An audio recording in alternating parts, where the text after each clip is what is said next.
Baik, Assalamualaikum warahmatullahi wabarakatuh.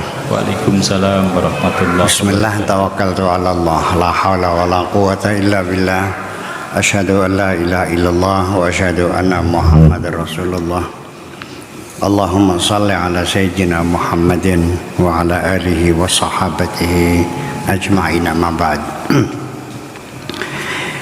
Kita lanjutkan di halaman 267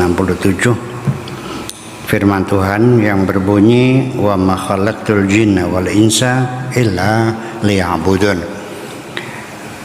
Aku tidak mencipta jin dan manusia kecuali untuk beribadah. Aku tidak mencipta jin dan manusia kecuali untuk mengabdi kepadaku. Liya'budun, artinya mengabdi, liya'buduni, supaya mengabdi kepadaku. Qad tahaqqaqtum, kamu sudah yakin betul. Hadza, ini tugas hidup, yaitu untuk beribadah kepada Tuhan. Wa alimtumu, dan engkau sudah tahu, sudah yakin. Falima tatrukuna ibadatahu, kenapa engkau meninggalkan, mengabaikan peribadatanmu kepada Tuhanmu? Sudah tahu tujuan hidup untuk beribadah, kenapa engkau tidak beribadah? Kok sehari-hari hanya mencari kesenangan aja, mencari harta, memuaskan hawa nafsu dan sebagainya. Wa tatakhabbatuna fit tariq, dan engkau jungkir malik, sempayang sempoyong jungkir malik di tengah perjalanan menuju kepada Tuhan. Tidak dengan langkah-langkah yang tegap, tapi dengan langkah yang gontai, sempoyongan. Kenapa? Kullu man la ya'budullaha azza wa jalla, siapapun orangnya yang tidak mengabdi kepada Allah azza wa jalla, fahuwa minal ladzina la yadruna lima khuliqu, adalah mereka itu orang yang tidak mengerti, tidak tahu untuk apa mereka diciptakan. Anak-anak santri yang tidak sekolah dengan rajin dan belajar sungguh-sungguh, itu anak santri itu pasti dia tidak tahu kenapa dia ada di sini. Tidur aja, main-main aja. Berarti dia nggak sadar, ngapain lo di sini? Sekarang daripada Allah yang nanya, aku yang nanya sama kamu, ngapain lo di sini? Pak Tato, ngapain lo di sini? Untuk apa? Itu berarti kan tidak tahu, itu lupa.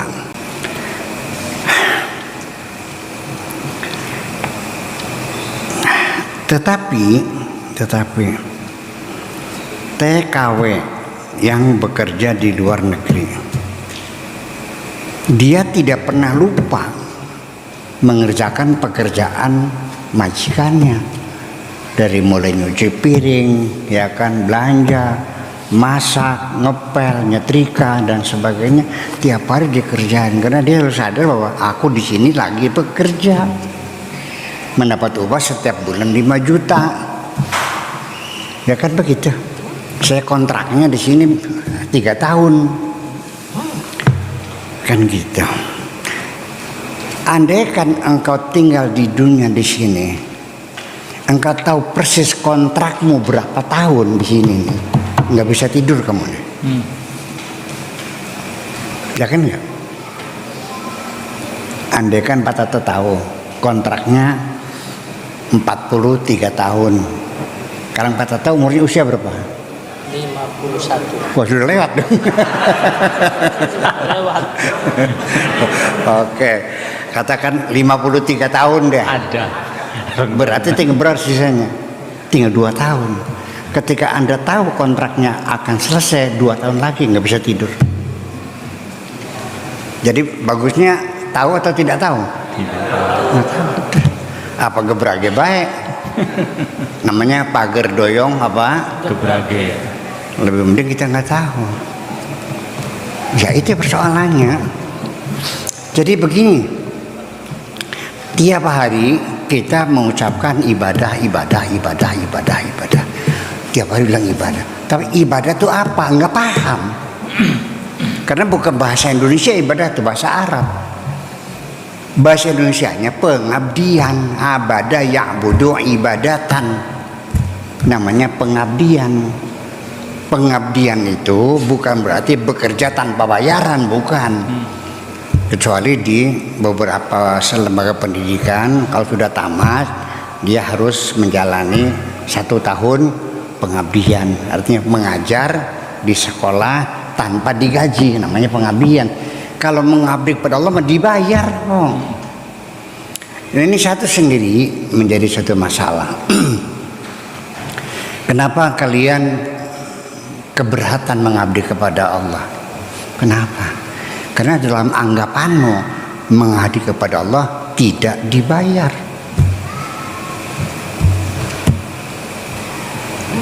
Ya, madrasah sanawiyah kita, aliyah kita, Afkar, Anda sebagai kepala sekolahnya. Kita di sini tidak ada tahun pengabdian ya. Di beberapa sekolah ada kan? Begitu tamat, ijazah tidak diberikan kecuali setelah menjalani 1 tahun pengabdian ngajar. Selama pengabdian itu hanya dikasih makan, tapi tidak dikasih gaji. Nah, setelah 1 tahun baru ijazahnya diberikan. Jadi pengertian pengabdian dalam bahasa Indonesia kita, konotasinya adalah tidak dibayar sebagai pengabdian. Tetapi pengabdian kepada Allah itu selalu dan pasti dibayar. Sebabnya Anda selalu malas beribadah, itu Anda tidak yakin bahwa Allah bayar. Kalau Anda yakin Allah bayar, pasti enggak. Allah sudah berjanji, wa ma anfaqtum min syai'in fahuwa yukhlifuhu. Apapun yang kau lakukan, apapun yang kau bayarkan akan diberi penggantian oleh Allah. Wa hal jazaa'ul ihsan illal ihsan. Setiap pengabdian yang baik dibayar dengan kebaikan lagi. Kebaikan dibayar dengan kebaikan. Innallaha la yudhi'u ajral muhsinin. Allah tidak menyia-nyiakan imbalan bagi orang-orang yang berbuat baik. Di dalam Al-Quran janji Allah segudang dibayar. Tapi kamu tetap tidak percaya kok. Kenapa? Setiap engkau mendapat bayaran, engkau mengklaim itu adalah hasil jerih payahmu sendiri. Iya kan? Tidak melihat itu sebagai pemberian dari Allah Subhanahu wa Ta'ala. Itulah sebabnya hidup kita selalu menderita karena kita tidak bersyukur kepada Allah. Makanya Allah mengatakan, wala in kafartum inna azabi lasyadid. Ketika engkau tidak bersyukur, ingkar, maka engkau akan hidupnya menderita. Siksaanku sangat keras, artinya engkau akan menderita. Ketika engkau tidak pernah bersyukur, semuanya kau dapatkan dengan sendirinya, maka engkau tidak merasakan kebahagiaan mendapatkan nikmat itu. Iya. Banyakkah orang kaya sengsara? Banyakkah orang kaya sengsara? Banyakkah orang miskin bahagia? Enak miskin bahagia apa enak kaya sengsara?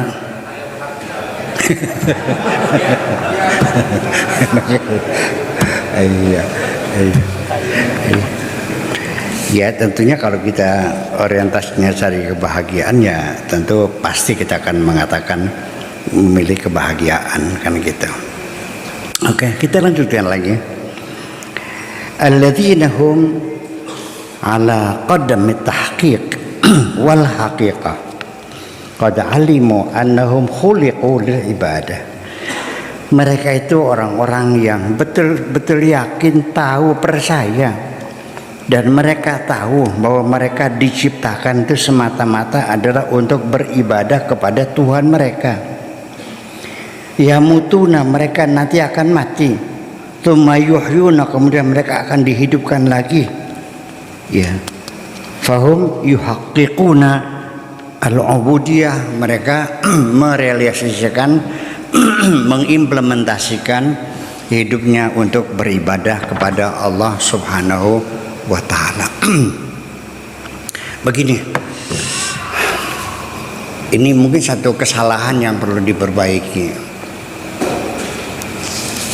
Pengertian ibadah itu dalam pikiran orang Indonesia pada umumnya itu menyembah, sehingga tidak sedikit ayat Al-Quran dan hadis-hadis Nabi ketika disebut abada ya'budu, seperti iyyaka na'budu, hanya kepada engkaulah kami menyembah. Betul nggak? Wa mal ihsan alisan anta abudallah, yaitu engkau menyembah Allah ka'annaka tarahu, seolah-olah kau melihatnya. Jadi kalimat abada itu menyembah. Yang saya pertanyakan, sejak kapan dalam pikiranmu Allah sebagai sesembahan? Sejak kapan Allah menyuruh disembah? Allah itu Tuhanmu, Sang Pencipta yang mencipta kamu, tidak butuh persembahan. Minta saja, tidak butuh persembahan kok. Ya, ud'uni astajib lakum, mintalah aku kabulkan. Kun fayakun, selesai. Allah Tuhanmu. Iya, jadi itulah sebabnya pengertian ibadah iyyaka na'budu wa iyyaka nasta'in, apalagi banyak sekali kata-kata ibadah. Wa ma khalaqtul jinna wal insa illa liya'budun. Ya ayyuhan nas wa'budullah itu berulang-ulang, wa'budullah itu menyembah Allah. Jadi hubungan kita menyembah itu adalah ya menyembah berhala di depannya. Allah itu bukan berhala lah. Allah itu bukan berhala, dia Tuhan, Sang Maha Pencipta yang menciptakan kita, yang tidak butuh apa-apa dari kita. Kita yang butuh. Itu sekali kita katakan, makanya tidak aneh kata sholat dalam bahasa Arab diterjemahkan bahasa Indonesia sesuai dengan abada ya'budu, menyembah Tuhan, maka sholat itu menjadi sembahyang. Karena menyembah juga, menyembah yang itu yang atau eyang, artinya Tuhan Sang Pencipta.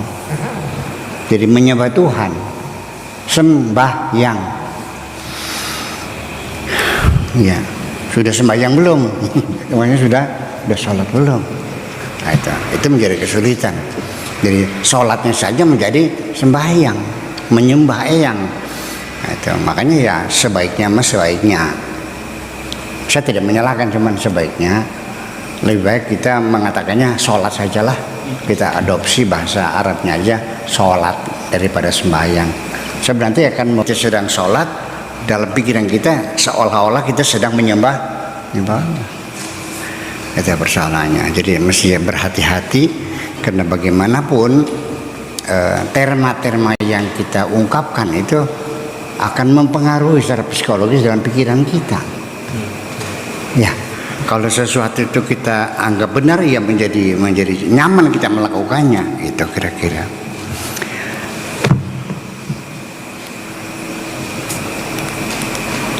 Ya Allah, udah habis waktunya. Ya udah kita aja deh. Ya baik. Assalamualaikum warahmatullahi wabarakatuh.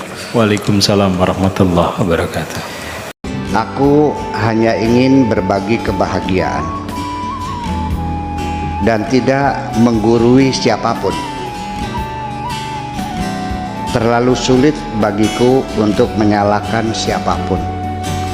Akan tetapi apabila ada orang yang ingin mengisi raportku, tentu aku sangat gembira sekali.